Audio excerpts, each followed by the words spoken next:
ನಮಸ್ಕಾರ ವೀಕ್ಷಕರೇ, ನಿಮಗೆಲ್ಲ ಹುಬ್ಬಳ್ಳಿ ಎಂಜಾರ್ ಕಿಚನ್ಗೆ ಸ್ವಾಗತ. ನಾವಿವತ್ತು ಅವಲಕ್ಕಿನ ಬಳಸ್ಕೊಂಡು ಎರಡು ರೀತಿಯಲ್ಲಿ ಸಂಡಿಗೆನ ಯಾವ ರೀತಿ ಮಾಡೋದು ಅಂತ ತೋರಿಸ್ಕೊಡ್ತಾ ಇದ್ವಿ. ಭಾಳ ಈಸಿಯಾಗಿ ಕಡಿಮೆ ಸಮಯದಾಗ ನಾವು ಈ ಸಂಡಿಗೆಗಳನ್ನು ರೆಡಿ ಮಾಡ್ಕೋಬೋದು. ಹಾಗಂದ್ರೆ ಇವನ್ನ ಯಾವ ರೀತಿ ಮಾಡೋದಂತ ಈಗ ನೋಡೋಣ ಬರ್ರಿ.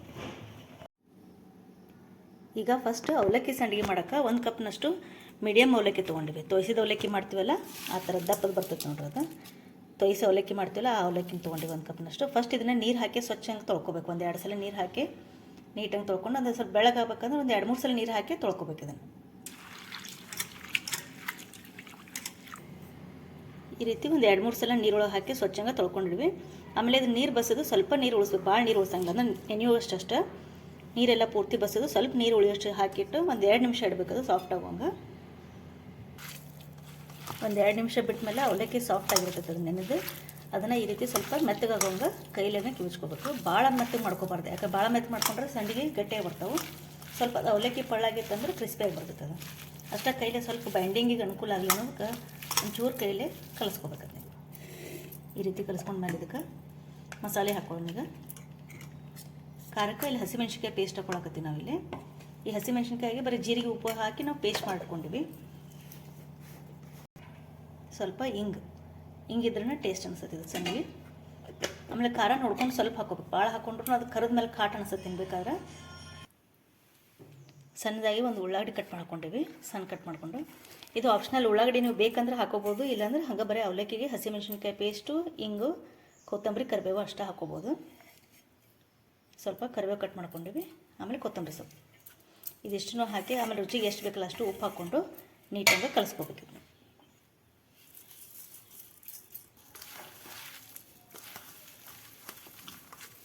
ಈ ಅವಲಕ್ಕಿದ ಜಿಗಿ ಬಿಡೋದ್ರಿಂದ ಇದಕ್ಕೇನು ಬೈಂಡಿಗೆ ಏನು ಹಾಕೋ ಅವಶ್ಯಕತೆ ಬರೋದಿಲ್ಲ. ಇದಿಷ್ಟನ್ನು ಪೂರ್ತಿ ನೀಟಾಗಿ ಮಿಕ್ಸ್ ಮಾಡ್ಕೋಬೇಕು. ಕೈಗೆ ಸ್ವಲ್ಪ ನೀರು ಹಚ್ಕೊಂಡು ಈ ರೀತಿ ಸಣ್ಣ ಸಣ್ಣದಾಗಿ ಸಂಡಿಗೆ ಟೈಪ್ ತಟ್ಟಿಟ್ಕೋಬೇಕು. ಇವನ್ನ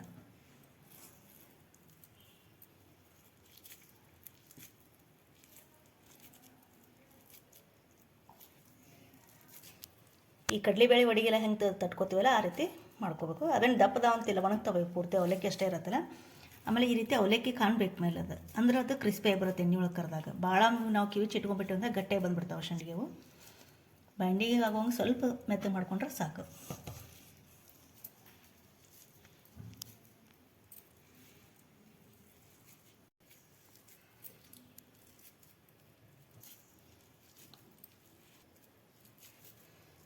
ಈಗ ಕೆಲವೊಬ್ಬರಿಗೆ ಟೆರಸಿಗೆ ಹೋಗೆಲ್ಲ ಹಪ್ಪಳ ಹಾಕಕ್ಕೆ ಆಗ್ತಿರಂಗಿಲ್ಲ. ಅಂಥ ಟೈಮ್ನಾಗ ಸ್ವಲ್ಪ ಕ್ವಾಂಟಿಟಿ ಒಳಗೆ ಮಾಡ್ಕೊಳ್ಳೋದಿತ್ತಂದ್ರೆ ಈ ರೀತಿ ಒಂದು ದೊಡ್ಡ ಪ್ಲೇಟ್ನಾಗ ಅಥವಾ ಪರಾತ್ನಾಗ ಮಾಡಿ, ಇಲ್ಲೇ ಕಂಪೌಂಡ್ನಾಗ ನಿಮ್ಗೆ ಎಷ್ಟು ಬಿಸಿಲು ಬರುತ್ತಲ್ಲ ಅದೇ ಬಿಸಿಲಿನಾಗ ಒಣಗಿಸ್ಕೋಬೋದು. ಇದನ್ನು ಒಂದು 3-4 ದಿನ ಚೆನ್ನಾಗಿ ನೀಟಾಗಿ ಒಣಗಿಸಿ ಇಟ್ಕೊಂಡ್ಬಿಟ್ರಂದ್ರೆ ಬೇಕಾದಷ್ಟು ಸ್ಟೋರ್ ಇಟ್ಕೋಬೋದು. ಇವನ್ನ ನೆಕ್ಸ್ಟ್ ಈಗ ಅವಲಕ್ಕಿ ಕುರ್ಕುರೆ ಮಾಡ್ಕೊಳಕ್ಕೆ ನಾವಿಲ್ಲೇ ಪೇಪರ್ ಅವಲಕ್ಕಿನ ತೊಗೊಂಡಿವಿ. ಆಗಲೇ ನಾವು ಸಂಡಿಗೆ ಮಾಡೋಕೆ ಮೀಡಿಯಮ್ ಅವಲಕ್ಕಿ ತೊಗೊಂಡಿದ್ವಿ. ಈ ಕುರ್ಕುರೆ ಅಥವಾ ಚಕ್ಲಿ ಟೈಪ್ ಮಾಡ್ಬೇಕಂದ್ರೆ ಈ ಥರ ಪೇಪರ್ ಅವಲಕ್ಕಿ ಬರ್ತದೆ, ಚೂಡ ಹಚ್ತೀವಲ್ಲ ಆ ಅವಲಕ್ಕಿನ ತೊಗೋಬೇಕು. ಅದನ್ನು ಒಂದು ಬೌಲ್ನಷ್ಟು ತೊಗೊಂಡು ನಾವು ಅದನ್ನು ಪೂರ್ತಿ ಸ್ವಚ್ಛಂಗೆ ನೀರು ಹಾಕಿ ತೊಳ್ಕೊಂಬಿಡ್ಬೇಕು. ನೀರು ಭಾಳ ಹೊತ್ತದ್ರಾಗ ಬಿಡಬಾರ್ದು, ಯಾಕಂದ್ರೆ ಜಲ್ದಿನೇ ಮೆತ್ತಗಾಗ್ಬಿಡ್ತೈತಿ. ಸ್ವಲ್ಪ ನೀರು ಹಾಕಿ ಕೈಯಾಡಿಸಿ ತೊಳೆದು ಪೂರ್ತಿ ನೀರನ್ನೆಲ್ಲ ತೆಗೆದು ಬಿಡಬೇಕು. ಈಗ ನಾವಿಲ್ಲಿ ಇದನ್ನು ಮಾಡಿಟ್ಕೊಂಡಿವಿ. ಒಂದೇ ಸಲ ತೊಳಿಬೇಕು. ಇದನ್ನು ಒಂದು ಸಲ ನೀರು ಹಾಕಿ ಪೂರ್ತಿ ಕ್ಲೀನ್ ಮಾಡಿಕೊಂಡು ಪೂರ್ತಿ ನೀರು ಎಲ್ಲ ಹೋಗುವಂಗೆ ಸಾಣಿಗೆ ಒಳಗೆ ಹಾಕಿ ತಗೋಬೇಕು. ಅವಾಗ ಇಷ್ಟಕ್ಕೆ ಮೆತ್ತಗಾಗಿಬಿಡ್ತೈತಿ ಇದು. ಹಾಗೆ ನಿಮಗೆ ಭಾಳ ಜಾಸ್ತಿ ಮೆತ್ತಗೆ ಅನಿಸಿತ್ತಂದ್ರೆ ಈ ಹಸಿದಾಗ ಏನಿರುತ್ತೆ ತೋಯಿಸ್ಲಾರ್ದನ ಈ ಥರ ಮೀಡಿಯಮ್ ಅವಲಕ್ಕಿ ಏನಿರುತ್ತಲ್ಲ ಪೇಪರ್ ಅವಲಕ್ಕಿ, ಅದನ್ನು ಸ್ವಲ್ಪ ಆ್ಯಡ್ ಮಾಡ್ಕೋಬೋದು ನೀವು ಗಟ್ಟಿ ಆಗಕ್ಕೆ. ನಾವು ತೊಳ್ಕೊಡೋದು ಸ್ವಲ್ಪ ಮೆತ್ತಗಾಗಿತ್ತು, ಅದಕ್ಕೆ ಸ್ವಲ್ಪ ಅವಲಕ್ಕಿ ಮಿಕ್ಸ್ ಮಾಡ್ಕೊಂಡಿವಿ. ಇದಕ್ಕೆ ಹಸಿಮೆಣ್ಸಿನ್ಕಾಯಿ ಪೇಸ್ಟು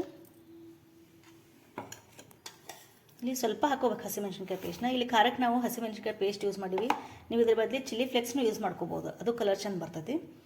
ಆಮೇಲೆ 1-2 ಸ್ಪೂನಷ್ಟು ಜೀರಿಗೆ,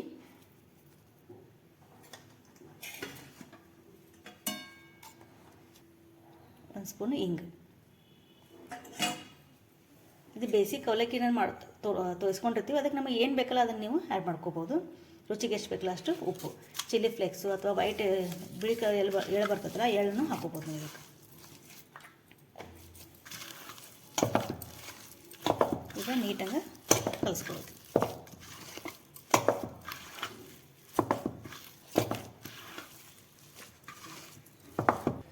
ಅದನ್ನು ಈ ರೀತಿ ಚಕ್ಲಿ ಒತ್ತಳ್ನಾಗ ಹಾಕೋಬೇಕು. ಇಲ್ಲಿ ನಾವು ಬಿಲ್ಲೆನ ಚಕ್ಲಿದು ಬಳಸ್ತೀವಿ. ಚಕ್ಲಿದಾದ್ರೂ ಬಳಸ್ಬೋದು ಅಥವಾ ತೆಂಗುಳಲ್ಲಿ ಬರ್ತದಲ್ಲ ದಪ್ಪನ ಸಿಂಗಲ್ ಆಗಿ ರೌಂಡಾಗಿ ಅದನ್ನಾದರೂ ಹಾಕೋಬೋದು. ತೆಂಗಳದ ಬಿಲ್ಲೆ ಐತಂದ್ರೆ ಅದನ್ನು ಹಾಕೊಂಡ್ರಂದ್ರೆ ಇನ್ನೂ ಸೇಮ್ ಕುರ್ಕುರೆ ಶೇಪ್ ಬರ್ತದೆ ಅದು.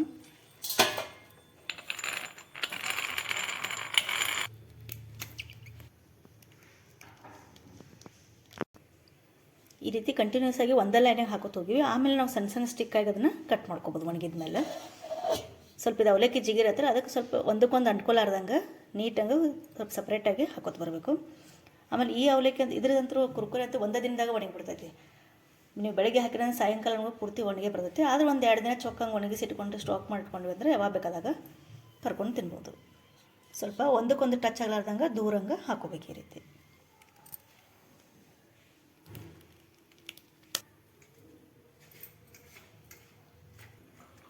ಈಗ ನಾವು ಆಲ್ರೆಡಿ ಮಾಡಿ ಒಣಗಿಸಿಟ್ಟಿದ್ದನ್ನು ತೋರ್ಸಾಕತ್ತೀನಿ ನಾನು ನಿಮಗೆ. ಫಸ್ಟ್ ನಾವೇನು ಮೀಡಿಯಮ್ ಅವಲಕ್ಕಿ ಹಾಕಿ ಸಂಡಿಗೆ ಮಾಡಿದ್ದೀವಲ್ಲ ಅವು ಒಣಗಿದ ಮೇಲೆ ಈ ರೀತಿಯಾಗಿ ಬರ್ತಾವೆ ನೋಡಿರಿ. ಈಗ ನಾವು ಮೊದಲೇ ಮಾಡಿಟ್ಟಿದ್ದೆವು, ಅವು ಒಣಗಿದ ಮೇಲೆ ಈ ರೀತಿ ಆಗ್ತಾವೆ. ಆಮೇಲೆ ಪೇಪರ್ ಅವಲಕ್ಕಿದು ಏನು ಸ್ಟಿಕ್ಸ್ ತೋರಿಸಿದ್ವಲ್ಲ ಅವು ಈ ರೀತಿಯಾಗಿ ಆಗ್ತಾವೆ. ದೊಡ್ಡದು ಹಾಕೊಂಡಿರ್ತಿಲ್ಲ, ಆಮೇಲೆ ಒಣಗಿದ ಮೇಲೆ ಈ ರೀತಿ ಸಣ್ಣ ಸಣ್ಣ ಪೀಸ್ ನಮಗೆ ಎಷ್ಟು ಬೇಕಲ್ಲ ಹಂಗೆ ರೀತಿ ಕಟ್ ಮಾಡಿಟ್ಕೋಬೋದು.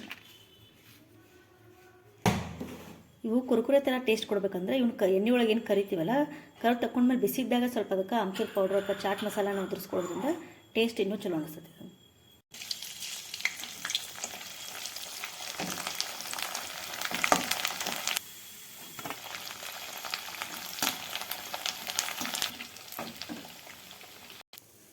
ಎಣ್ಣೆ ಒಳಗೆ ಕರೆದ್ಮೇಲೆ ಈ ರೀತಿಯಾಗಿ ಬರ್ತಾವೆ ನೋಡಿರಿ. ಎಷ್ಟು ಚೆನ್ನಾಗಿರ್ತಾವೆ ಕರೆದ್ಮೇಲೆ ಈ ರೀತಿ ದಪ್ಪದಾಗಿ ಬರ್ತಾವೆ. ಭಾಳ ಪಳ್ಳಾಗ್ತೈತಿ ಇದಂತರು.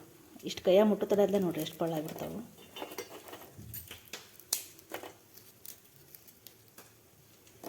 ಆಮೇಲೆ ಅದು ಅವಲಕ್ಕಿ ಸಂಡಿಗೆ ಮಾಡಿದಿಲ್ಲ ಅದನ್ನು ಸ್ವಲ್ಪ ಭಾಳ ಕೆಂಪಾಗ್ಲದ ಮೀಡಿಯಮ್ ಫ್ಲೇಮ್ನ ಇಟ್ಕೊಂಡು ನೀಟಾಗಿ ಕರ್ಕೊಂಡ್ಬಿಡ್ಬೇಕು ಇವನ್ನ.